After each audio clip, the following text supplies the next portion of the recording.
Selamat pagi semuanya, teman-teman, semuanya. Hari ini tanggal 11 Desember, sebentar lagi akhir tahun. Semoga kalian sudah menangani untuk perpanjangan. Sudah keluar semua ya. Ini dia teman-teman marketing ya.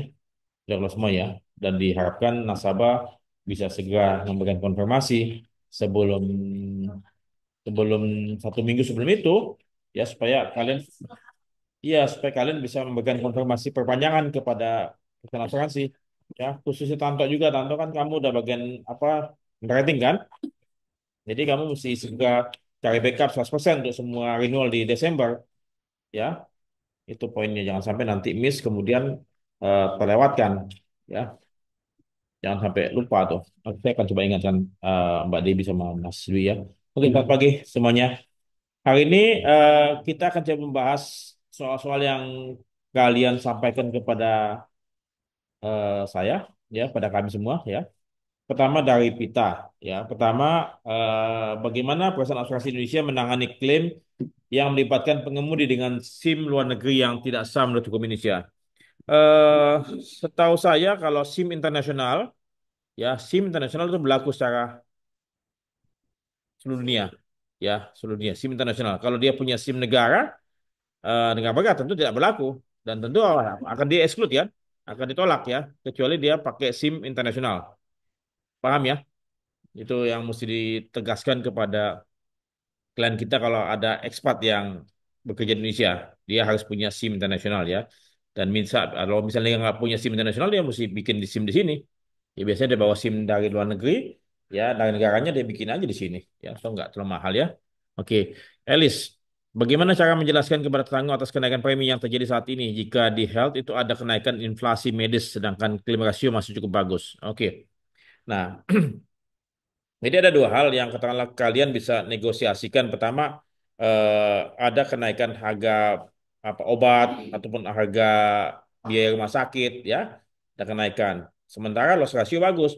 Nah, jadi kalian harus apa? Bisa menegosiasikan di dua belah pihak, baik ke asuransi maupun ke tertanggung ya. Jadi kalau katakan ke perusahaan asuransi pertama kali, kalian bisa coba sampaikan nasabah kami punya loss ratio yang bagus ya, katakanlah sekian persen. Makanya oleh sebab itu pada waktu kalian tutup asuransi di awalnya untuk new business, kalian mesti tanyakan ya sampai berapa persen loss ratio yang kalian bisa terima untuk dapat di maintain tarifnya, harganya.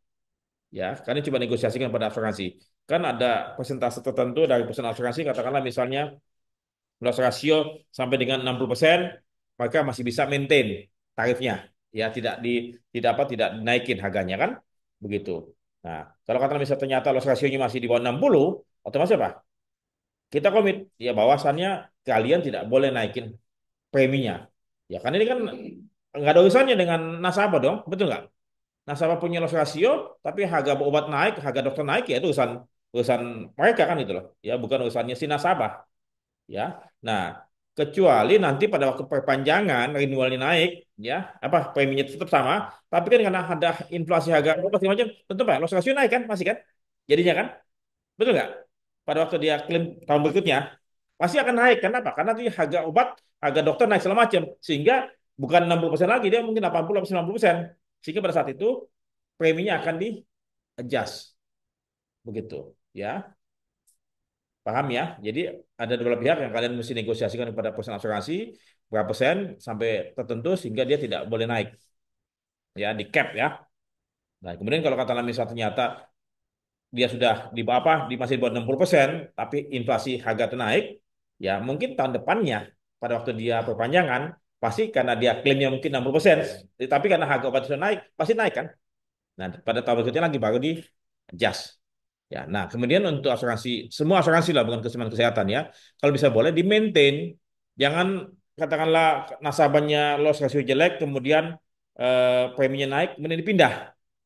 Ya jangan. Kalau misalnya boleh karena servisnya bagus, perusahaan asuransinya, ya tetap dipertahankan. Ya kita edukasi nasabah juga bahwasannya nasabah, nah perusahaan asuransi kan punya cost kan gitu loh. Dan salah satu costnya adalah untuk melayani dengan baik kan, supaya jangan sampai nanti dia cari murah tapi nanti pada waktu apa di perusahaan asuransi baru ternyata klaimnya nggak bagus servisnya Ya, jadi saat ini kita mesti edukasi nasabah dengan sebaik-baiknya, gitu ya, Liz ya. Jadi dua belah pihak ya. Kemudian pertanyaan berikutnya lagi dari Uus, mungkin kargo, pihak pemilik barang ingin mengasuransikan unitnya, include biaya angkut, freight, antisipasi kalau terjadi klaim kerusakan biaya atau ongkos returnnya di cover. Pertanyaan untuk penentuan harga ongkos angkut kisaran berapa nilainya bisa langsung ditentukan atau berdasarkan harga biaya resmi. Jadi begini, kalau katakanlah kalian mau beli barang ya, importer pun importer ya, biasanya kan apa? Dia tanya kepada pihak eksportir berapa harga barangnya, ya dia punya apa harga dia punya Xbox-nya ataupun FOB ya. Ya, kalau katakanlah FOB berarti apa? Cuman harga barang plus ongkos angkut darat. Tapi kalau dia mau pakai freight dia pakai apa? CNF ya. Itu biasanya udah harga formal, harga resmi. CNF ya. Nah, kecuali kalau kata misalnya dia mau beli CIF, ya dia mau include transport, ya estimasi saja termasuk transport gitu loh. Tapi tetap kembali lagi ada nilai invoice-nya, kan invoice-nya ada sekian dari pihak penjual kan invoice-nya. Dia mesti tambahin apa? Kalau misalnya boleh ya tambahin aja IP. Ya imaginary profit itu untuk mengantisipasi, untuk mengcover dia punya biaya transport dan lain-lain. Ya IP-nya kan bisa berapa persen? Bisa 10 sampai 25 ya. Jadi masukkan di situ saja karena perusahaan asuransi akan minta invoice sebagai dasar penggantian. Nah, IP-nya itulah supaya dimasukkan dia punya biaya transportasi yang dia keluarkan tertanggung sendiri. Ya, itu ya. Kemudian CGL. Perusahaan ABC memiliki polis asuransi komprehensif general liability, betul ya? Sudah 7 tahun berjalan di asuransi X pada tahun ke-8, ganti asuransi dengan asuransi Y. Pada saat periode perjalanan terjadilah klaim hasil dari investigasi dapat temuan penyebabnya terjadi pada periode tahun sebelumnya, yaitu polis asuransi X. Pertanyaannya, apakah klaimnya retroaktif masih bisa diproses di polis lama? Nah, jadi begini. Dalam asuransi liability, ya makanya kenapa liability itu perlu perhatikan baik-baik, ya. Jadi ada papan tulis ya. Pulpen, spidol, spidol ya.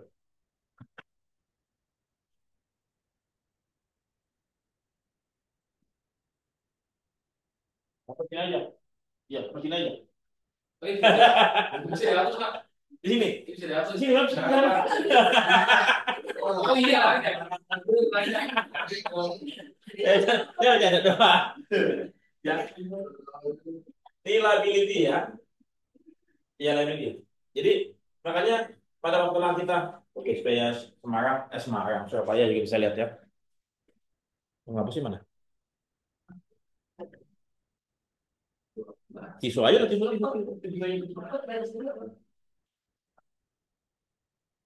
Oke.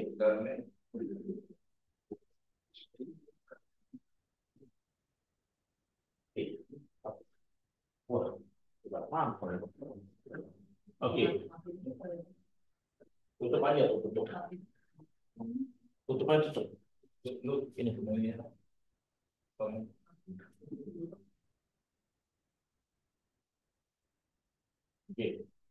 liability ya. Nah, ini bagus bagus sekali ya. Jadi katakanlah begini, dia tutup di sini.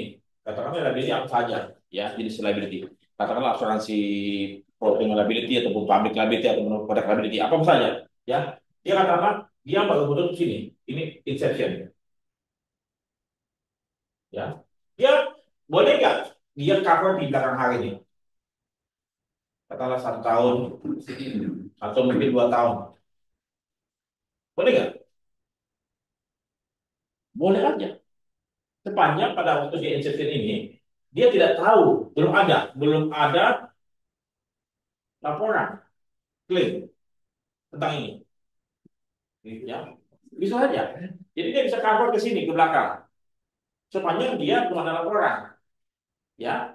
Tapi biasanya wah, ini namanya retroaktif ya, atau backdated ya, atau apa pun, nggak tahu namanya, saya lupa. Ini retro, ya. Nah, kemudian, kemudian setelah dia habis, kan katakan misalnya dia nggak perpanjang nih, katakan nggak perpanjang, itu cuma setahun doang nih, ya, setahun doang. Kemudian dia pindah ke asuransi lain, asuransi lain. Ya, pindah ke asuransi kan nama tadi asuransi X. Iya, ya. Kan ada yang namanya claim claim made basis ya. Ada dua jenis. Saya lupa lagi. Claim made basis atau claim apa occurrence ya? Ya betul ya. Toh ya. Ada dua. Claim made basis sama claim occurrence ya. Nah, pertama, kalau claim made basis atau klaimnya diajukan. Ini diajukannya, di pengajuannya, laporan. Kalau ini terjadinya, terjadi. Ya, jadi ada dua hal. Kalau katakan misalnya di sini dia X pindah ke Y, ya, padahal kan bisa saja ini terjadi di sini, klaim di sini, tapi dia belum laporin nasabah si eh, kliennya atau korbannya belum laporan karena belum ada keluhan. Ya keluhan misalnya dokter nih, operasinya di sini, operasi ini operasi ini, operasi di sini, ya. Tapi dia belum ada keluhan, belum ada keluhan, ya. Betul pak. Oke, itu sini, oke aja. Klaim oke sini. Tapi dia si pasien ini baru ada ini, baru dia ajukan. Ini ada suatu keluhan atau suatu kerugian atau suatu penyakit sakit lah, ya sakit sini, ya. Ditelusuri akibat operasi ini tahun lalu, misalnya, ya tahun lalu. Nah, di sini baca pak, klaim occurrence di sini ya, tapi klaim made basis ini, klaim made basis, ya. Nah, kembali lagi, ini asuransi XY ini ada nggak dia punya retroaktif ini? Perjanjian nih, dalam perjanjiannya si Y ada nggak bahwasanya dia cover 1 tahun sebelumnya, ya. Jadi claim occurrence, makanya lagi itu bisa apa namanya long tail business, ya. Bahkan kalau tidak salah, kalau ada bisa sampai ke sini nih, sampai ke berapa tahun gitu, sampai mungkin 3 sampai 5 tahun masih open. Kalau jaminannya begitu. Kalau dia mengcover namanya claim occurrence basis, ya, claim occurrence basis. Kalau dia punya polisnya, punya apa? Dia punya sistemnya, claim occurrence basis. Jadi kalau memang kejadian di sini sampai 3 5 tahun, polisi itu masih masih menjamin, dia bisa lapor ke sini. Ya makanya tergantung apa? Kondisi polisnya. Baca kondisi polisnya, ya. Tentu mesti diperhatiin ya. Ya, paham nggak? Nah, terus. Jadi dia bisa saja dia pindah, dia sudah 7 tahun nih, bahkan dia baru masuk deh, dia baru masuk, ya, dia baru masuk di dokter atau perusahaan apapun, pada peduli, dia mau cover sampai 3 tahun belakang kasus produksi, boleh aja, ya. Katakan misalnya pabrik ban 3 tahun belakang, 3 tahun belakang, pokoknya produksi 3 tahun belakang, dia bisa cover, tapi kan premi tambah masih ada, ya. Sepanjang apa? Dia belum ada laporan klaim. Ya, berarti apa? Dia pakai claim made basis. Kalau klaim-klaim yang dia laporkan di sini itu dijamin, walaupun peristiwanya ada di belakang. Makanya mesti lihat dia punya kondisi polis. Nah, dia bisa depan belakang bisa, bisa kalau mau. Yang penting apa? Bayar premi. Yang penting belum ada laporan. Terus selama polisi aktif di depan ya Pak. Kalau Ini kalau polisi nggak aktif nggak apa-apa, nggak apa-apa juga. Polisi nggak aktif nggak apa-apa, dia udah habis nih. Ya, tapi dia ada namanya claim made basis. Sorry, claim occurrence basis. Sepanjang dia kerja di sini, ya, dia masih open 3 tahun. Makanya itu sampai polisinya berlaku sampai kadaluarsa kapan? 3 tahun, 5 tahun. Tapi yang penting apa? Kejadiannya terjadi di sini. Query ini.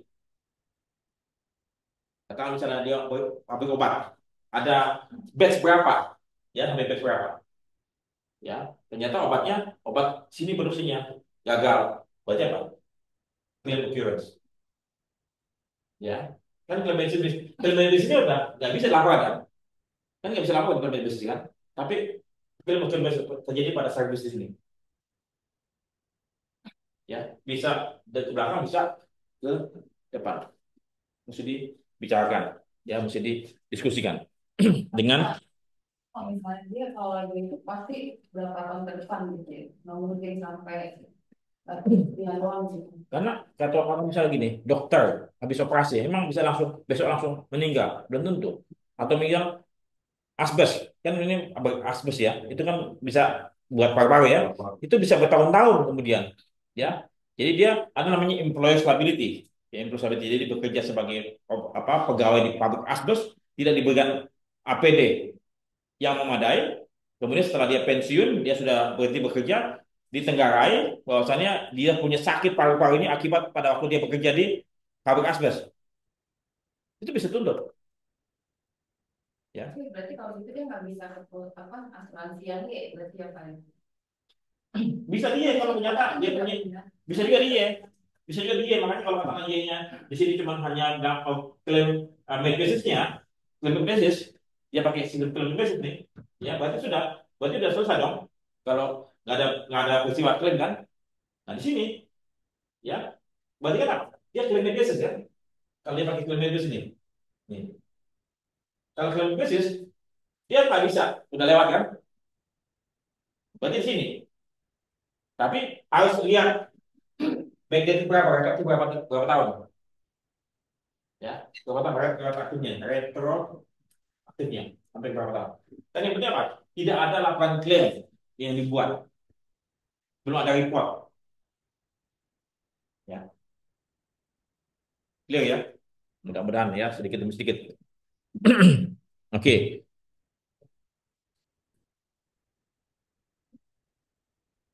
JGL ya udah ya, clear ya. Sylvia, mana Sylvia? Boleh, Sylvia boleh mana? Suruh bikin paper aja ya dia, nggak datang ya.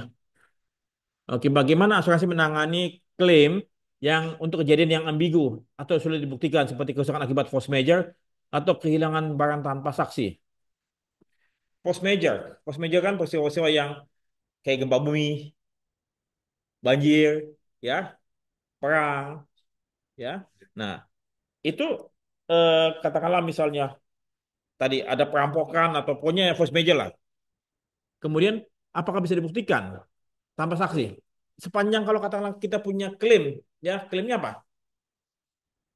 Theft, bagel apa theft atau bagel, kalau bagel apa theft, ya udah nggak usah dibuktikan, barangnya udah hilang kan, ya. Kalau burglary harus dibuktikan apa, dengan dia punya possible entry, ya, pintunya jendelanya dirusak, ya. Kalau force major pada waktu kebakaran hilang, ya, kalau di dalam asuransi kebakaran kalau tidak salah dikecualikan kan, theft during fire kan, ya toh, theft during fire dikecualikan, makanya nggak usah diselamatkan barangnya, mendingan apa, dibiarkan aja kebakaran. Ya, kalau diselamatkan kemudian diselamatkan lagi sama orang lain, itu nggak dijamin tuh, ya. Mendingan apa? Biarkan saja, ya. Nah, jadi itu tanpa saksi. Kalau banjir kemudian dihanyut hilang ataupun kebakaran atau gempa bumi rusak segala macam. Sepanjang memang katakanlah kita sudah ada foto-fotonya sebelumnya, ya, itu kita bisa buktikan, ya. Tapi kemudian kan nggak mungkin rumah nggak ada TV, betul nggak? Rumah nggak ada kulkas. Tapi kalau yang gede-gede tersebut, kalau kebakaran pasti ada bekasnya. Kalau banjir ada bekasnya. Gempa bumi juga ada bekasnya. Ya. Tapi kalau yang mungkin tidak ada bekasnya, mungkin ini barang-barang emas, ya, personal belonging, ya, cincin, ya, itu yang katakanlah mungkin sedikit sulit. Makanya ada apa? Ada yang namanya apa? Dia punya limit, ya, ada limit kan di situ ya. Ya, personal personal contents atau gimana ya. Ya, itu mesti disampaikan. Oke, itu sementara Silvi bule. Ini dia. Kan biasanya kan pakai yang betul dia. Bagaimana cara menjelaskan kepada tanggung atau peserta perihal dokumen pengajuan klaim dengan SOP asuransi yang terkadang kita sudah menjelaskan dengan detail, tapi peserta yakin dokumen yang diberikan sudah sesuai dengan tidak mau mengerti perihal SOP. Masalah. memberikan penjelasan edukasi kepada nasabah memang pekerjaannya yang tidak mudah dan terus berulang. Apalagi kalau pesertanya itu mohon maaf, memang maunya menang sendiri, ya, mau menang sendiri dan kita kembali lagi edukasi terus menerus. Dan apa? Harus ada dokumen tertulis, ya. Ini SOP dari asuransi, sampaikan kepada ARD-nya. Kalau perlu, sampaikan kepada PIC-nya atau siapa-siapa orang yang ikut peserta, soft copy, ya, bagian soft copy. Makanya perlu apa? Ada sosialisasi, ya, sebelum asuransi kesehatan sebelum mulai harus ada sosialisasi, ada soft copy, ya, ada hard copy dibagikan, ya, dibagikan pada mereka semua. Ini Pak, ini Ibu, ini adalah SOP yang mesti dijalankan. Ini adalah dokumen yang perlu disiapkan, perlu disampaikan pada perusahaan asuransi. Kalau tidak, perusahaan asuransi dapat saja memperlambat ataupun menolak klaim Anda. Dan itu bukan kami punya kuasa untuk dapat membujuk asuransi untuk menerima klaim tanpa dokumen. Karena asuransi bayarnya pakai dokumen. Ya, clear ya. Jadi memang kerja yang tidak mudah, memang begitulah. Orang asuransi memang nggak mudah. Nggak seperti kalian jual aku atau jualan pulsa ya. Gitu. Dan itu perlu terus-menerus. Poni, apakah boleh seseorang memiliki dua polis dari perusahaan asuransi yang berbeda dengan objek pertanggungan yang sama? Bagaimana bila terjadi klaim? Kalau seandainya misalnya ini bangunan harganya 10 miliar, boleh nggak ditutup oleh tiga asuransi? Boleh. Kok asuransi? Atau running in conjunction sepanjang tidak over insured. Misalnya 10 miliar, asuransi A 4 miliar, asuransi B 4 miliar, asuransi C 2 miliar. Masing-masing beda-beda, nggak apa-apa. Ya pada waktu jadi klaim, ya sudah semua bayar sesuai dengan proporsional. Ya, jadi boleh. Tapi kalau misalnya ternyata ini 10 miliar ditutup A, B, dan C, masing-masing 10 miliar. Ya, jadi total 30. Ya tetap pengganti dapat sepertiga sepertiga dari masing-masing perusahaan asuransi. Ini namanya sistem apa? Posisi apa? Kontribusi, ya, dan indemnity. Selalu berhubungan indemnity dan kontribusi. Betul ya? Kalau di live bisa kali ya. Di live boleh aja kamu beli asuransi jiwa 10 biji nggak apa-apa karena dia tidak punya nilai, priceless. Asuransi jiwa sepanjang perusahaan asuransi setuju, ya, nggak ada masalah. Tapi kembali lagi hati-hati. Asuransi jiwa biasanya apa? Gampang masuk, susah keluar. Ya, gampang, gampang, gampang. Tutup. Tapi hati-hati ngisi SPAJ-nya. Ya, jangan diisiin oleh agen. Agen kan biasanya mau cepet-cepet aja. Yang penting apa? Premi bayar, komisi keluar. Ya, nasabah-nasabah pada umumnya apa? Terlampau dipermudah dibujuk pada waktu awalnya. Pada waktu terjadi klaim, lihat SPAJ-nya. Wah, Bapak pernah bilang tidak, tidak, tidak, tidak, tapi ternyata punya penyakit. Dicari tuh, investigasi ke klinik segala macam. Didapat itu segala macam. Kalau dapat eh, pihak apa kliniknya bilang Bapak ini pernah segala macam. Oh, udah, intinya dipersulit, ya. Gampang masuk, susah keluar. Padahal mestinya apa?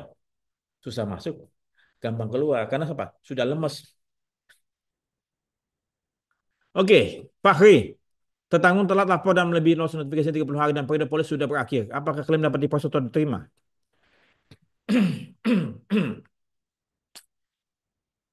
Asuransi biasanya, asuransi biasanya nggak mau, ya. Kalau namanya apalagi kalau klaimnya gede, apalagi kalau bisnisnya sudah nggak ada lagi dari broker tersebut, ya. Biasanya apa ya? Dicari cara untuk tidak bayar, itu.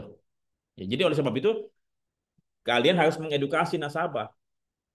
Kecuali dia sudah lewat waktu, tapi masih di renew, diperpanjang, dan bisnis kita dengan asuransi tersebut masih banyak, ya.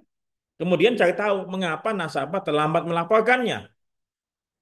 Mengapa? Kalau sepanjang memang nasabah tidak ada intensi sengaja memperlambat karena memang ada kesibukan dan segala sesuatunya, ya, dan kemudian loss-nya tersebut masih bisa dipertanggungjawabkan, ya, maka kita bisa fight.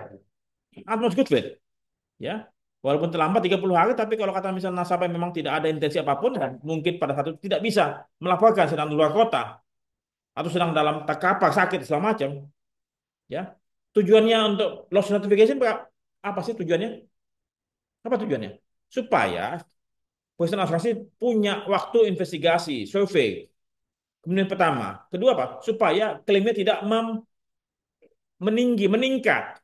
Ya, jadi kalau ternyata misalnya ada klaim ya X rupiah, kemudian dia terlambat melaporkannya sehingga X plus 10 ya, maka 10 itu apa? Dikecualikan, yang dibayar adalah X saja berdasarkan apa? Kerugian yang pada saat terjadi. Tapi kalau dia terlambat laporkan tiba-tiba ada kerugian lanjutan, yang ini yang tidak diganti.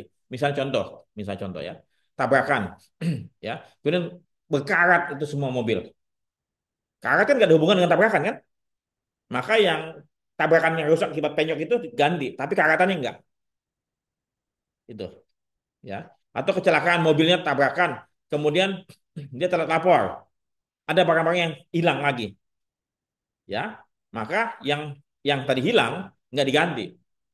Yang kecelakaan aja yang diganti, ya. Jadi yang hanya pada saat kecelakaan itu saja.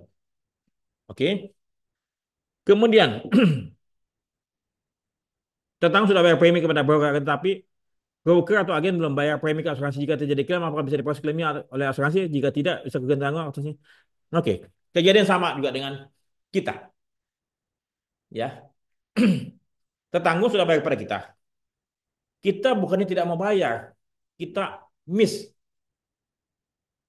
Alpa, ya. Alpa salah apa? Salah ngesam, salah ngesam. Polisi itu nggak termasuk. Akhirnya apa? Kita yang liable, kita yang tanggung jawab. Maka oleh sebab itu, Foni dan bagian keuangan selalu apa? Baik dapat premi langsung bayar, dapat premi langsung bayar, dapat premi langsung bayar. Jangan pernah menahan. Makanya rapat collection itu harus betul-betul apa? Tertib, ya. Siapa yang belum bayar? Ingatkan kepada nasabah. Nasabah, kamu belum bayar, segera bayar. Remind bagian marketingnya tuh. Bagian keuangan sampaikan kepada bagian marketing. Setelah market apa keuangan sudah sampaikan kepada nasabah kan, tolong Bapak bayar. Kalau nasabah belum bayar pada kita dan nanti diklaim, perusahaan saya tolak, ya sudah. Makanya kita minta WPC kepada asuransi apa? Sebaiknya berapa lama? Sebaiknya 90 hari. Kalau bisa. Karena nasabah kan bayarnya, katakanlah begini. Kan biasanya premi dihitung berdasarkan apa? Dari inception kan? Dari inception kan? Semestinya dari polis diterima. Ya, jadi tolong Tanto sampaikan itu WPC-nya dihitung semenjak polis diterima oleh broker, bukan inception. Kadang-kadang coba katakan misalnya tanggal 31 Desember nih. Polisnya terbit tanggal apa? Inception tanggal 31 Desember. Coba, polis kapan nih kalian terima? Kalian terima tanggal 10 Januari nggak? Belum tentu. Kalau dia ke asuransinya, ada 10 yang polisi Pak Alex. Ya, semua tanda tangan baru tanggal 31 Januari, misalnya. Berarti sudah 30 hari. Ya, maka oleh sebab itu, bukan dari dokumen terima, tapi semenjak semua member telah tanda tangan. Itu, tolong catat tuh. Ya, tolong catat untuk polis-polis yang ke asuransi, semenjak seluruh semua member telah tanda tangan di dalam polis. Dihitung itu WPC-nya, ya. Kalau enggak, ini yang kena nanti nih. Perusahaan asuransi memang begitu, ya. Maunya apa? Mereka kalau ada klaim cari celah. Kalau klaim kecil mereka tutup mata. Kalau klaim gede mereka buka mata, blok, liatin. Nah, roda Pasifik Mandiri, balik sepeda listrik. Jadi nggak ditahan dulu brokernya. Nggak apa? Ditahan dulu. Jadi Ah, kan 100 juta nih. 100 juta. Tapi hati Ah, nyampe 100 juta lah ya. hmm, Tahan brokernya. hmm, Besokannya klaim. Bisa disuruh klaim. Itu diterima. Sore baru bayarin tuh sama kerja Sindo. Dibalikin lagi kerja Sindo. roda Pasifik Mandiri di Semarang, 230 miliar. Ya. Nah, jadi kalau tidak salah saya juga dengar tuh.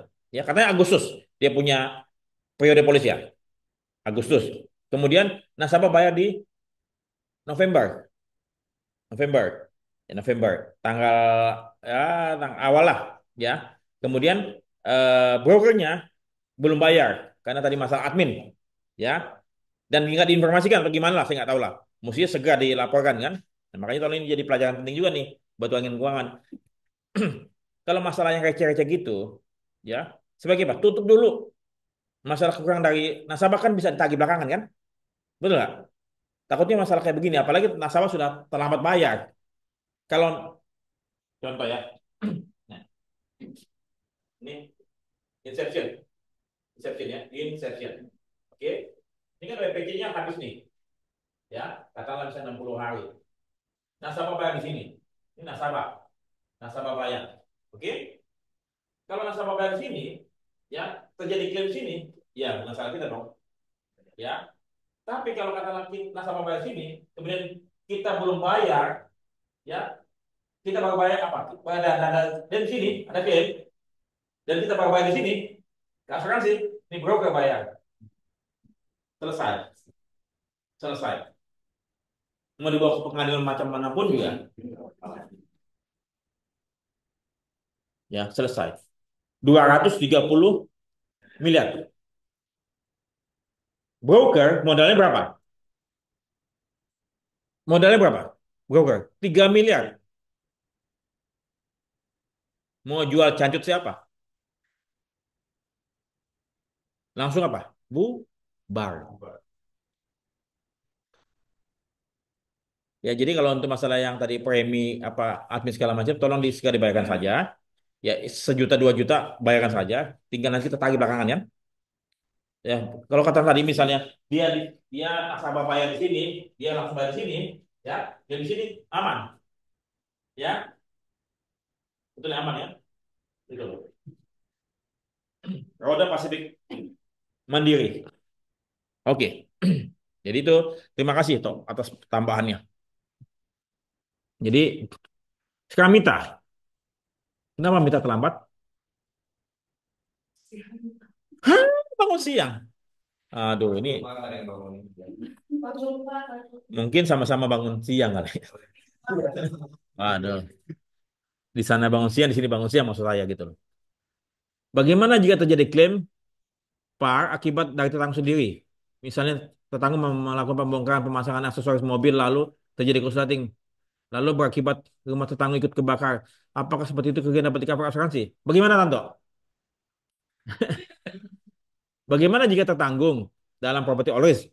Dia lagi repair nih mobilnya, perbaikin mobil, tiba-tiba mobilnya korsleting, kebakar mobilnya dan membakar rumahnya.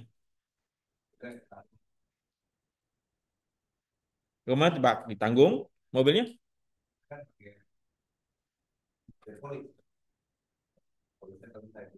Oh, jadi apa rumahnya dibakar, dibayar, dipakai pakai PSAQ juga dibayar.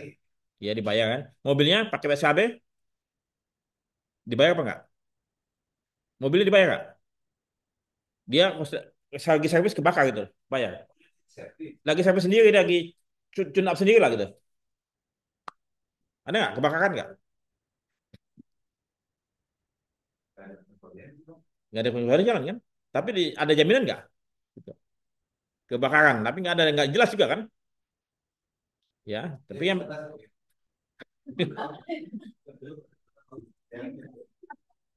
ya, coba Anda lihat dalam polis PSAKB ya, Asuransi Kendaraan Motor Indonesia itu kalau tidak salah kebakaran ya, akibat api kan.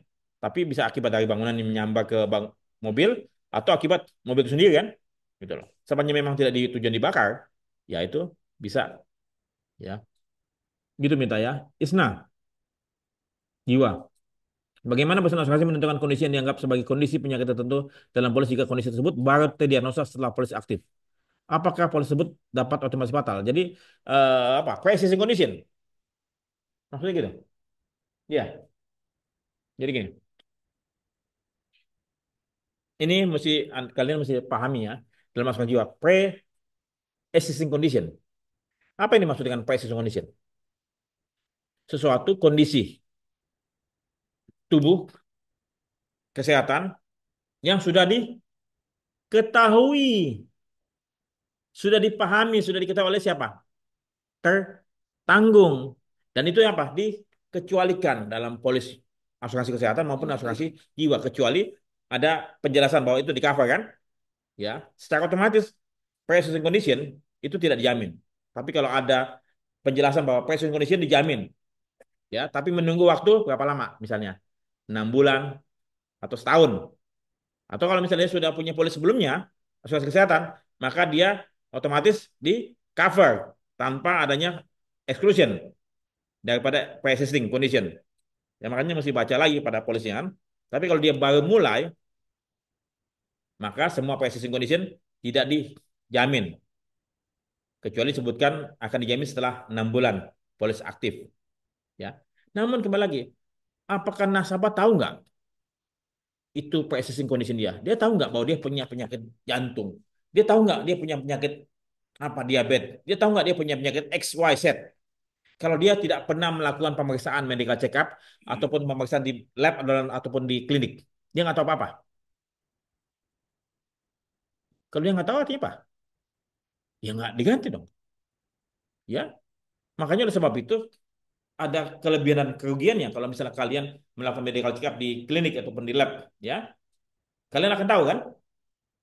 Akan tahu kalian punya riwayat. Dan suatu ketika kalau kalian pakai asuransi, riwayat tersebut dikecualikan, ya. Tapi kalian bisa apa? Menjaga kondisi tubuh kan? Kalau katakan misalnya kalian sudah tahu penyakitnya segala macam, wah ini nggak boleh makan ini, nggak boleh minum ini, nggak boleh makan segala macam. Tapi itulah eh, plus minus ya. Nah, plusnya kalian tidak ke medical check up, plusnya nih, kalian nggak tahu apa-apa. Ya, kalian nggak tahu apa existing condition kalian kan? Ya, kalian kalian masih bisa makan apa saja atau terserah.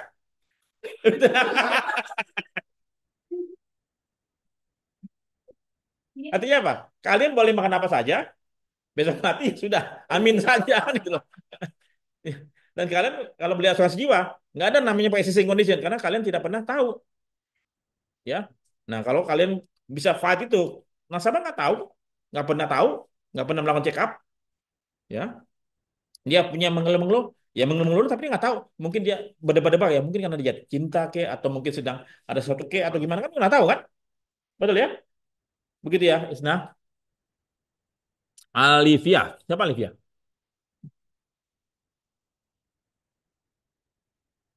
Dalam kasus double insurance, bagaimana broker asuransi memastikan klien memahami cakupan masing-masing polis yang dimiliki? Selain itu, bagaimana broker mengelola klaim yang baik untuk menjaga konflik antar perusahaan asuransi yang memastikan pembagian klaim tanpa merugikan klien, terutama jika perbedaan penafsiran dalam polis. Ya, kontribusi lagi sama indemnity. Ya, nah double insurance artinya punya dua polis ya. Kalau triple berarti 3 polis ya. Double, nah 2 polis nih. Si nasabah mengajukan dua-duanya bagaimana? Tapi setahu saya kalau lewat broker nggak mungkin double polis, ya nggak mungkin. Pesan apa nasabah beli 2 polis lewat broker, ya nggak mungkin, ya mungkin nasabah beli satu sendiri, dia beli lewat broker satu lagi, berarti apa, double insurance. Nah kemudian ini berarti apa, berlaku prinsip indemnity sama prinsip kontribusi. Kembali lagi, kalau ini berkontribusi, ya artinya apa, dia punya name officernya harus sama, nama tetanggung sama, kemudian apa lagi, subjek matanya sama, coverage sama, ya. Coverage sama. Kalau katakan beda coverage, pasti tidak bisa masuk kontribusi. Apalagi kalau misalnya di sini fire and banjir, di sini fire only. Maka kalau terjadi kebakaran, polis fire only lah yang lebih utama karena dia yang spesifik.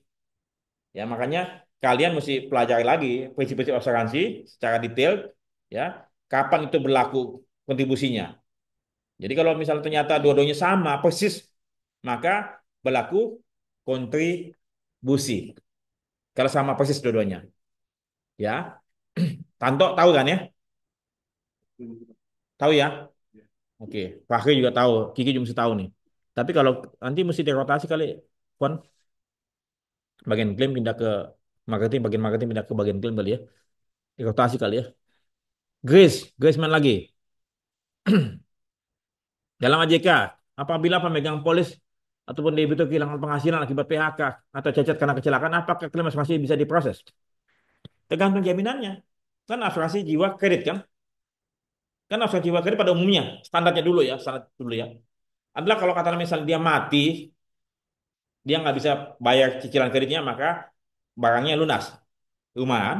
Jadi jandanya tidak perlu disita rumahnya kan. Jadi perusahaan asuransi yang bayar ke bank, ya betul ya. Itu intinya. Kemudian diperluas dengan cacat tetap karena kecelakaan, maka dia tidak bisa lagi bekerja seperti semula, ya. Maka perusahaan asuransi bayar. Nah, namanya kecelakaan tetap, apa cacat tetap akibat kecelakaan ada persentasenya kan? Betul ya? Betul ya? Kalau cacat tetap tangannya dua itu berarti 10% apa 100% kan gitu. Atau kepalanya hilang 100%. Ya, pasti hilang dong. Kalau kepalanya hilang pasti mati kan ya. Kalau tangannya hilang ya mungkin cuma 50% kan. Apakah itu bisa diganti 100% kan enggak? Kan berarti cicilannya cuma dapat bayar 50% kan? Nah, jadi lihat limit apa dia punya tabelnya. Nah, sekarang kalau tidak salah juga ada namanya kalau dia kena PHK, maka asuransi mengganti. Nah, akibat PHK kan masih banyak sekali penyebabnya kan? Mesti dilihat lagi detailnya. Dia di PHK mungkin karena perusahaannya tutup, ya, atau perusahaannya mengalami pengurangan pegawai, drop. Ya, misalnya saat ini mungkin kalian punya apa ayam, ya, perusahaan ayam ya saat ini ya, atau perusahaan yang jual kopi kalau tidak salah, tutup gerainya kan, PHK kan? Atau kalau kata misalnya dia akibat nakal, akibat fraud, akibat dia cheating, akibat malas, jadi PHK. Enak aja dong ya. Dia, wah, gua ada kredit, ada 3 bank, gua kan ada jaminan apa asuransi jiwa kredit ini akibat PHK, gua diganti full. Jadi gua habis itu akibat PHK apa saja kan gitu. Mendingan gua malas-malasan aja kan, bolos-bolos aja kan, betul nggak? Betul kan? Atau misalnya dia nyolong aja, bawa komputer dibawa dari kantor, dia kena PHK kan? Betul nggak? Akibat apapun misalnya. Berarti apa? Dia 3 bank tersebut langsung dibayarkan lunas. Enak sekali ya. Ini berarti apa? Asuransinya goblok aja, mau terima. Ya, ya, asuransi yang goblok mau terima jaminan akibat PHK di bawah 100%. Ya kan mesti jelas dulu PHK akibat apa kan? Kalau akibat apapun, berarti apa asuransinya goblok. Kan banyak saat ini yang punya mental-mental. Oke, begitu sementara Grace, bagaimana pendapat Bapak jika mengenai kondisi hardening market dan banyaknya reasuransi overseas non-rated, misalnya Middle East dan Afrika yang dipakai oleh perusahaan asuransi di Indonesia saat ini? Hardening market. Apa hardening market? Pasar yang kata keras, yang sulit, ya. Kalau makin banyak, ya, makin banyaknya overseas ke Indonesia, non rated artinya apa? Ya jangan dipakai. Kan artinya apa? Non rating kan artinya perusahaan asuransi yang tidak bagus. Ya jangan dipakai dong. Akhirnya apa? Kita akan pakai siapa? Perusahaan-perusahaan asuransi yang saat ini bagus. Ya joint venture. Saya percaya perusahaan joint venture saat ini nggak mungkin pakai reasuransi yang non rated. Jadi Tanto dan tim, ya, security list betul-betul harus diperhatikan. Jangan asal pakai perusahaan asuransi. Kenapa? Kalau kalian pakai perusahaan asuransi yang tadi yang menengah ke bawah, saya khawatir mereka pakai asuransi yang non rated tadi, ya. Pada waktu klaimnya tadi 230 miliar toh, pakai asuransi non rated, setengah mati koleknya, ya, setengah mati koleknya. Tapi kalau pakai perusahaan asuransi Swiss Re, Munich Re, ya, yang kita tahu itu ya itu bagus. Atau Allianz Re segala macam itu oke. Ya, jadi tolong perhatikan juga pada waktu kalian mencari security list, tanyakan kalian perusahaan asuransi mana saja. Tanyakan, kalian berhak sebagai broker nanya ke perusahaan asuransi, lu pakai asuransi mana saja? Yang lokal siapa aja? Karena ada yang lokal tidak bagus juga. Yang luar siapa aja? Ya, sebutkan. Ya, kalau bisa tertulis supaya kita pengen tahu berapa persen. Ya, gitu ya. Grace Island nggak masuk juga hari ini. Bagaimana berorganisasi dapat mengembangkan strategi pemasaran yang relevan dengan kebutuhan target audiens, sekaligus memanfaatkan tren digital perilaku konsumen saat ini meningkatkan daya saing di industri. Broker, audiens. Saat ini kan audiens kita apa? Sebagian besar kalau asuransi-asuransi yang publik mungkin tidak bisa karena pakai digital market, digital insurance ya, ataupun pakai insurtech. Karena perlu apa? Perlu penjelasan, perlu personal touch, ya. Perlu apa? Perlu survei dan segala macam, ya. Jadi kalian harus tetap apa? Kompetensi kalian harus betul-betul tinggi, ya. Eh, Personal relationship juga perlu dijaga, ya. Kemudian integritas kalian harus tetap kalian pegang. Nah, kemudian untuk digital, saya pikir sih masalah digital insurance ini ataupun insurtech ini, saya khawatir eh, persaingan akan sangat keras, ya. Dan mereka apa? Bersaingnya apa? Dalam dalam apa? Dalam harga semata-mata. Dan pembelian asuransi ini, ya, khususnya bagi di Gen Z, ya, ataupun milenial, ya, Gen Z, ya, itu cari yang paling murah, suka pindah-pindah, beda seceng pindah, ya. Jadi loyalitasnya tidak ada, ya, tidak ada loyalitasnya. Dan kemudian untuk memahami polis asuransi lewat digital mudah nggak? Susah. Orang Indonesia malas baca kondisi di digital yang sedikit itu, sementara di polisi banyak kan? Apa itu relevan? Saya khawatir akan banyak terjadi mis-selling, ya. Khusus untuk mungkin yang asuransi sederhana, asuransi demam berdarah, mungkin ya, asuransi sakit, sakit apa saja disederhanakan. Yang kondisi polisi tidak perlu banyak-banyak. Dan preminya murah-murah, 50.000, 100.000, ya. Tapi kalau property all risk dengan klausulnya begitu banyak, yang tebal, digital insurance nggak akan jalan. Consumer, individual, ya retail, betul. Retail, preminya kecil, ya. Kemudian dia punya polisinya sederhana, ya. Number, number. Karena klaimnya pun mesti disederhanakan kan lewat apa? Lewat digital kan? Dan itu mesti sistemnya mahal. Bangunnya mahal. Kalian tahu ceritanya Future Ready? Waktu itu jor-joran habis berapa? Ratusan miliar. Hasilnya punya tahu Fuse, tahu pasar polis, ya. Apalagi Insureka saat ini lagi gencar asuransi mobil Insureka di berbagai mall nawaran kan. Habis apa lagi? Cermati dan lain-lain lah. Ya, Lifepel kita lihat nanti. Waktu yang akan menjawab semua, apakah akan tetap bertahan atau tidak. Jadi apa? Semuanya lagi bakar uang katanya. Katanya begitu. Ya, kita lihat ya. Karena pasti digital cuma tiga doang yang akan bertahan. Yang lain, ya. Buktinya Shopee, Tokopedia, sama Blibli. Bukalapak. Dulu jadi ID ada ya, hilang. Ya, cuma sebentar doang, Pak. Kayak gitu. Yang saat ini Shopee, Topet sama paling Blibli. Bukalapak pun juga sudah. Lazada juga hilang juga. Ya, cuma sempat lewat. Jadi cuma tiga doang paling. Nanti digital pun sama. Ya, oke. Kemudian selfie. Oh, suatu penerima asuransi apabila tanggung tidak melakukan pembayaran apa? Pembayaran premi ya. Dalam waktu kejadian pun sudah tentukan kita sebagai pihak broker sudah berusaha menagih dan tidak konfirmasi balik dan tanggung maka apa yang seharusnya dilakukan. Jadi gini, kalau katakanlah kita sudah nagih dan nasabah tidak bayar sesuai dengan waktu yang telah ditetapkan, kita bilang kita akan batalkan polisi. Ya, kita kasih beri waktu 3 hari atau 7 hari dan kita akan batalkan polisi. Kemudian kita berikan kepada perusahaan asuransi tolong segera dibatalkan polisi. Supaya apa? Premi on risk tidak menjadi beban kita. Ya, kita sudah beritahu kasih waktu, lo belum bayar, gua akan batalkan dalam waktu sekian lama. Kalau enggak, ya sudah kita batalkan, kita akan sampaikan ke perusahaan asuransi. Ya, kemudian setelah itu kalau bisa minta ke perusahaan asuransi apa? Di write off kalau boleh. Ya di write off. Karena saya pun juga pernah menyampaikan pada perusahaan asuransi, tolong di write off. Tapi kalau perusahaan asuransi berkeberatan untuk write off, maka kita tanggung 50% minta keringanan. Makanya oleh sebab itu marketingnya harus apa? Harus betul-betul ingatkan kepada nasabah. Bayar. Karena percuma kalian punya polis banyak tapi nggak ada preminya. Hah?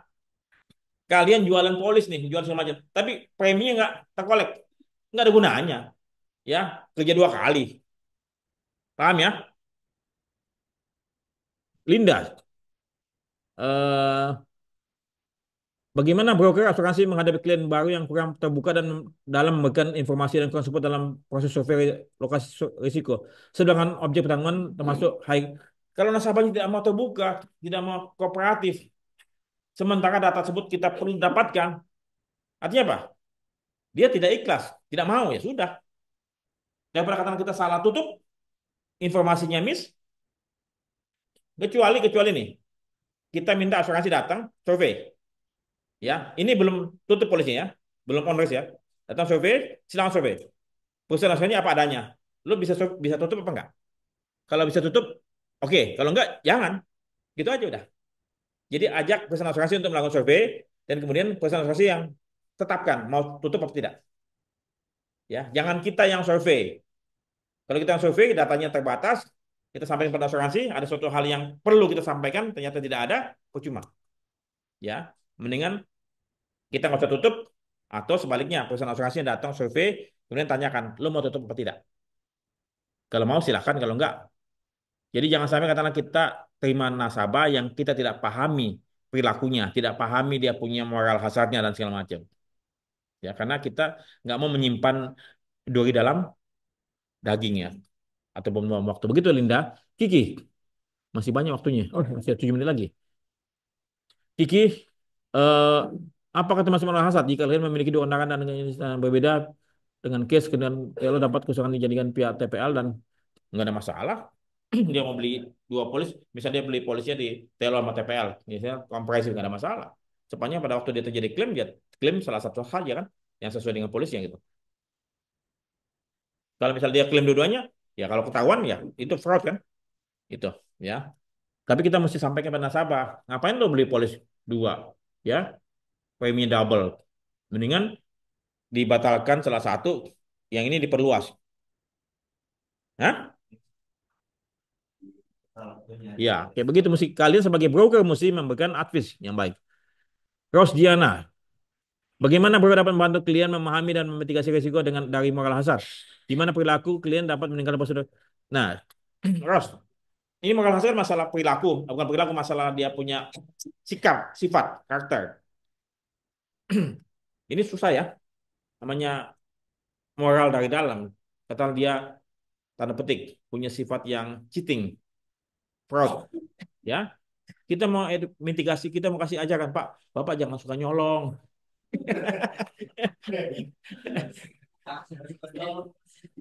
Waduh, susah. Tapi kalau dia moralenya, dia malas ataupun dia tidak tertib, kita bisa kasih rekomendasi. Mohon dipasang tanda larangan merokok ataupun membuang sampah pada tempatnya. Ya, begitu kan bisa. Tapi kalau menyangkut masalah kepribadian manajemen, ya itu. Atau kalau misalnya untuk karyawannya, Bapak tolong pasang CCTV untuk mencegah pencurian, ya. Kemudian bisa diawasi, saling mengawasi, kalau saling bekerja, saling berhadapan, kan saling mengawasi kan. Intinya kalau karyawannya itu bisa di itu, ya manajemen yang kita ajarkan. Tapi kalau manajemennya punya moral hazardnya jelek, ya susah sulit juga. Gitu. Yang orang aja jelas. Moral, brokernya moral hazard jelek. Ketahuan kok. Ketahuan malah nanti ruwet. Apa riskan. Ya. Nasabah punya risiko jelek. Ya. Brokernya punya sifat memang jelek. Ya. Bahkan ada nasabah, ini kasus di Surabaya. Surabaya. Ini ada lewat agen nih. Lewat agen nih. Nasabah ini sudah ada klaimnya sebelumnya. Sudah mengajukan klaim. Kemudian lewat agen, ya tutup lagi ke lewat broker untuk klaim yang sama. Jadi kerja sama nasabah, agen, broker untuk klaim yang sama. Ya bisa juga perusahaan asuransi diajak juga kerja sama. Bagian klaim perusahaan asuransi. Udah kita tutup aja sama-sama. Semua dokumen gampang lihat, selesai udah. Semuanya penjahat. Makanya asuransi pun juga jadi runyam. Apalagi kalau katakanlah misalnya bagian klaim perusahaan asuransi juga diajak juga. Marketingnya diajak, tutup aja gampang ya semuanya nanti semua bagi. Bagian klaimnya diajak juga, udah selesai. Perusahaan asuransi dikerjain. Ada nggak? Ada. Ya tapi janganlah. kita makan rezeki dari begitu nggak bagus juga ya. Aris, bagaimana menentukan tanggal ETD untuk asuransi pengangkutan barang untuk shipment udara? Apakah penentuan berdasarkan flight date atau tanggalnya tanggal AWB? AWB. Jadi AWB itu kan yang dikeluarkan siapa? Oleh perusahaan penerbangan kan? Ya. Jadi itu yang kita pakai sebagai dokumen legal formal. Ya. Asal dia berangkatnya kapan? Ya biasanya kita tanyakan pada perusahaan airline ya kan? Gitu. Jadi tanggal di AWB ataupun dari BL-nya. Ya. Nama Yudi, bagaimana meyakinkan klien yang pernah kecewa terhadap asuransi? Nasabah kecewa dengan asuransi? Ada, banyak. Ya, bagaimana meyakinkan? Sampaikan. Kita pertama kali apa? Saya selalu apa? Mohon maaf atas perilaku perusahaan asuransi ataupun industri asuransian yang mengecewakan Anda. Tapi boleh nggak kami tahu ceritanya sesungguhnya bagaimana? Supaya kita bisa tahu permasalahan yang dihadapi oleh si nasabah ini kan. Kenapa bisa terjadi kecewa itu? Apakah asuransi jiwa atau asuransi umum? Supaya kita tahu di mana kesalahannya. Apa mungkin dia terlambat lapor atau dia tidak bayar premi atau apa? Ya, kalau kata misal ternyata ini salahnya dia, nasabah, kita sampaikan, Pak, ini Bapak kecewa kepada perusahaan asuransi kenapa? Karena Bapak klaim banjir, tapi Bapak punya polis cuman fire only, ya. Jadi kita mesti edukasi juga. Jangan kita jual dulu, tapi kita tanyakan dulu apa permasalahannya, ya. Oke. Kemudian silent risk, apakah harus seluruh kegiatan terhenti atau sebagian kegiatan? Sebagaimana jika tempat tersebut hanya terdapat security yang selalu berjaga. Nah, kembali lagi silent risk apa artinya? Perusahaan tersebut tidak beroperasi. Kata dia punya pabrik mebel. Dia udah nggak bikin pabrik mebel lagi. Dia cuma gudang doang atau jualan doang sementara kan? Nggak bisa stok kan? Itu silent risk kan? Ya, pabrik mebel. Berarti apa? Dia buat mebel. Dia tidak memproduksi mebel lagi. Tapi dia ada operasi apa? Menjual mebel yang masih ada. Ya, boleh nggak? Itu boleh. Sepanjang apa? Diinformasikan. Berarti apa? Dia punya lokasi, apa dia punya okupasi apa? Bukan lagi pabrik mebel, tapi apa? Gudang. Ya, gudang.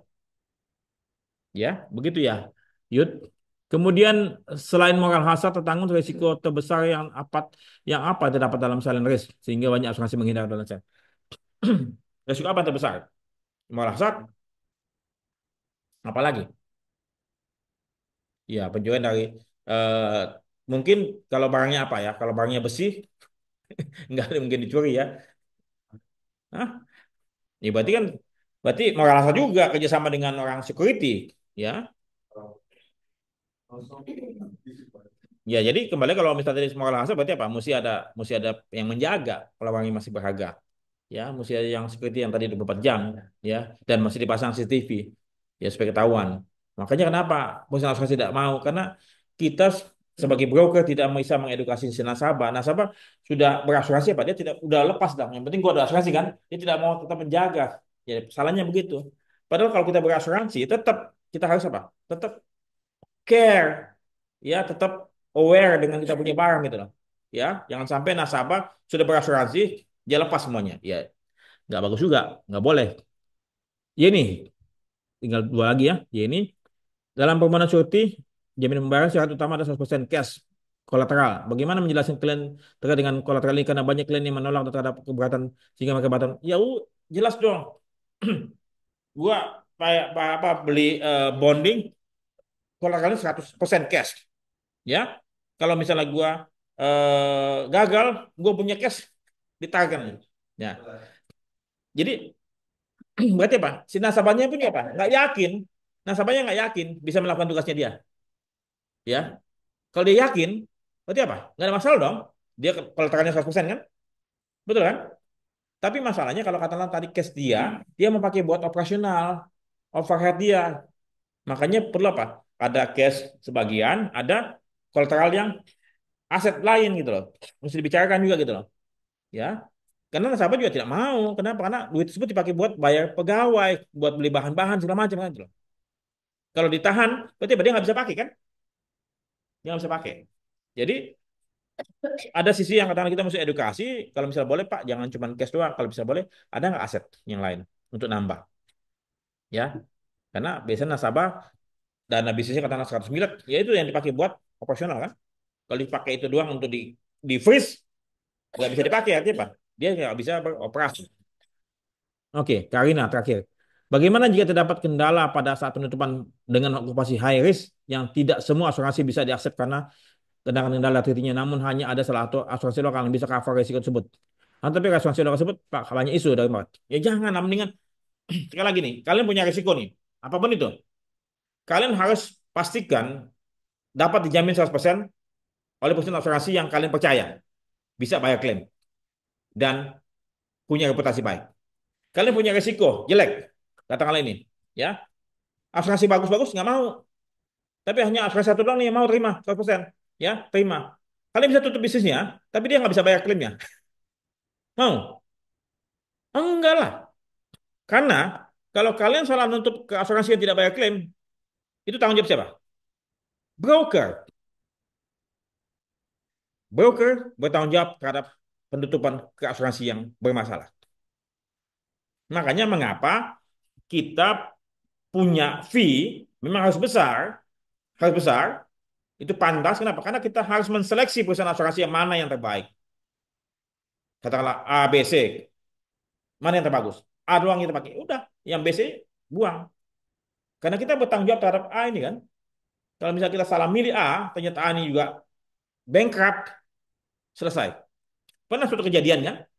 Ya, di masa waktu itu saya tutup pakai asuransi MAA. MAA laporannya bagus, laporan keuangannya tahun lalu bagus, tahun ini tutup bankrupt. Who knows?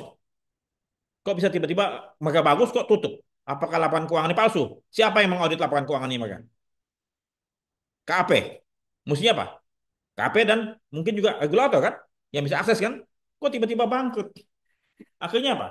Kita ikut bertanggung jawab atas perusahaan asuransi yang bangkrut. Padahal kita sudah melakukan verifikasi asuransi ini bagus dari berdasarkan laporan keuangan. Tapi ternyata laporan keuangannya fake, palsu. Sama kayak laporan keuangannya Jiwasraya. Kan bagus semua kan, dapat penghargaan kan, nggak tahunya apa? Bullshit semua. Sejak berapa tahun sebelum itu. Kan gila itu. Gila itu. Makanya laporan keuangan yang dibuat oleh perusahaan asuransi, terutama lokal, maaf ya, terutama lokal, harus betul-betul diverifikasi. Ya, harus betul-betul diverifikasi. Apalagi kalau grupnya bermasalah. Mendingan saya terus saja lebih suka apa? GV. Saya lebih suka GV. Ya, dibandingkan nasional. Kalau nasional kalian betul-betul harus perhatikan dengan baik. Oke, itu sementara. Hmm. Hmm. Kalau nggak dapat kan mendingan nggak usah Pak. Soalnya kita nggak dapat backup, saya nggak dapat penutupan Pak. Ada kalau udah ada nih, Hmm. kan kita jadi nanti kalau lokal itu. Jadi kadang-kadang ada gimana bukan moral marketing juga kan, marketing kan dicari ternyata dia kita Jadi gini, hai marketing, kalian jangan gampang patah semangat. Karena memang kalian punya tugas, ya mesti terus-menerus. Ya, tidak semua material yang kamu dapatkan bisa dimasak. Itu kalian mesti itu. Artinya apa? Kalian mesti cari bahan baku yang bisa siap dimakan, siap dimasak gitu. Itu poinnya. Jangan kalian yang sudah basi, kalian mau bawa ke kokinya bingung masaknya gimana. Paham ya? Cari risiko yang betul-betul bisa di cover. Kalau katakanlah misalnya tidak bisa di cover, ya kalian coba cari yang lain kan masih banyak peluang-peluang. Apalagi kalau katakanlah misalnya saat ini mengapa saya YouTube channel saya masukin. Kenapa? Karena supaya masyarakat luas tahu bahwa antara pilar asuransi itu selalu belajar. Ini promosi buat antara juga. Ya, bahwa kalian meningkatkan kompetensi setiap saat. Dan kalian bekerja betul-betul berdasarkan apa? Berdasarkan kompetensi dan berdasarkan integritas. Betul. Broker lain tidak mempublikasikan mereka punya pendidikan dan pelatihan segala macam kan? Hanya pilar asuransi apa antara doang yang melakukannya. Jadi oleh sebab itu jangan salah pilih. Pilih perusahaan asuransi. Kalian dapat bisnis, kemudian kalian bisa tempatkan, kalian dapat komisi tapi klaimnya bermasalah. Pusing tujuh keliling. Ya, percuma. Mendingan kalian nggak usah terima nasabah yang high risk yang punya tidak bisa di cover, nggak ada backupnya. Tapi kemudian juga ada nasabah yang nakal, yang tidak kooperatif, atau nasabah yang tidak terbuka, punya moral hasad dan segala macam. Mendingan nggak usah, ya. Mendingan nggak usah. Kalian punya bisnis banyak, tapi nasabahnya banyak yang hidung belang, banyak yang tidak benar. Jangan, ya. Kalian coba pilih dari nasabah-nasabah yang baik, ya. Nah, tapi kemudian kembali lagi, kalau ternyata ada suatu risiko, ini, ya, kalian nggak bisa tempatkan ke perusahaan asuransi yang bagus-bagus itu. Tapi ternyata broker lain bisa tempatkan. Nah, ini pertanyaannya siapa? Kenapa kalian nggak bisa tempatkan? Itu, ya. Itu pertanyaannya yang harus dijawab. Kenapa antara tidak bisa menempatkan risiko yang tadi mungkin berbahaya ke perusahaan asuransi yang bagus, sementara broker lain bisa? Berarti apa? Kalian mesti punya manajemen risiko yang bagus. Bisa saja risiko jelek ini, bisa saja disurvei oleh risk surveyor. Oke, gua mau, tapi lo lakukan rekomendasi ini 1, 2, 3, 4, 5, 6, 7, 8, 9, 10. Oke, kemudian lo punya OR-nya sekian, ya, lo tahan sekian juga. Boleh nggak? Boleh. Karena kalau kata misalnya ternyata asuransi cuma bisa, tadi misalnya asuransi ABC yang bagus-bagus, cuma bisa ambil 50%. Berarti Pak, Bapak OR-nya 50% ya? Boleh nggak? Kalau memang dia bagus, kenapa dia takut? Daripada sama sekali nggak di cover kan? Betul nggak toh? Ya, boleh nggak deductible-nya nasabah 50%? Boleh. Kalau memang asuransinya yang tadi bagus-bagus cuma bisa cover 50, ya sudah, nasabah bayar OR 50. Kan berarti apa? Anda isut kan? Ya sudah. Itu mungkin solusi terbaik dibandingkan kalian tutup 100% ke perusahaan asuransi yang abal-abal. Ya, clear ya? Nah, jadi perhatikan baik-baik jangan sampai kalian kalah dengan broker lain di mana broker lain bisa menempatkan bisnisnya, kalian tidak bisa. Berarti apa? Kalian yang mesti koreksi diri, ya. Begitu sementara teman-teman. Ada lagi pertanyaan? Dari apa OL 50%, Hmm. ini tutup 100%. Ya, premi 5% juga. Jadi ya, sama itu misalnya gini. 100 miliar, ya. Oke. Kalau ini berarti kan deductible kan? 5% off claim kan? Ya, off claim. Berarti apa? Ya preminya kayaknya murah harusnya. Kalau tarifnya kenal misalnya 1 premi, ya. Kan sebetulnya sampai sini bukan 100 miliar, sini 50 miliar. Sampai kepada dia bahwa ini yang diasuransikan. Tapi dia tahu ini bukan under insurance, tapi full full cover, tapi 50%-nya self insured. Jadi ada klaim 25 miliar, dibayar cuma 12,5. Tapi mestinya apa? Ada rekomendasi perbaikan risiko. Kan kenapa? Karena salah satu fungsi asuransi apa? Risk prevention, risk management. Itu salah satu fungsi asuransi. Supaya kalau asuransi nasabahnya mau, dia memang punya niat baik, memang risikonya jelek, ya. Tapi bukan dalam hal bisnisnya, tapi dalam hal fisiknya. Tapi dia memperbaikinya.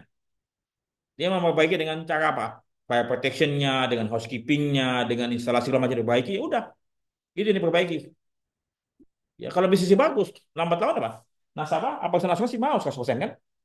Lambat laun kan? Jadi begitu. Kemarin dia pasti mau terkait. Ini kacau lagi Pak. Yang kacau kamu simpan aja deh buat kamu. Kamu jangan bagi-bagi pada yang lain yang kacau-kacau. Kalau kacau udah kamu tutup aja, kamu pindah yang lain lah gitu. Ya kamu jangan bawa ke rumah juga ke Tias ya, jangan kalau nanti Tias jadi kacau. Ya cari yang lain, cari yang masih banyak yang lain, masih banyak yang mau sama kamu kok. Baik, ini Pak. Ya, teman baik kamu. Kalau jangan begini, nggak usah teman baik Budep. Teman baiknya pemegang saham kita terbesar sekalipun kalau tidak bagus, jangan. Saya tegaskan kepada kamu. Ya, karena saya tidak melihat siapapun, saya melihat perusahaan, bukan melihat individu. Paham ya? Bahkan kalau misalnya Pak Andreas kasih bisnis ke Antara jelek dan tidak bisa di cover, saya bilang nggak bisa di cover. Karena saya mendahulukan apa? Perusahaan. Paham ya?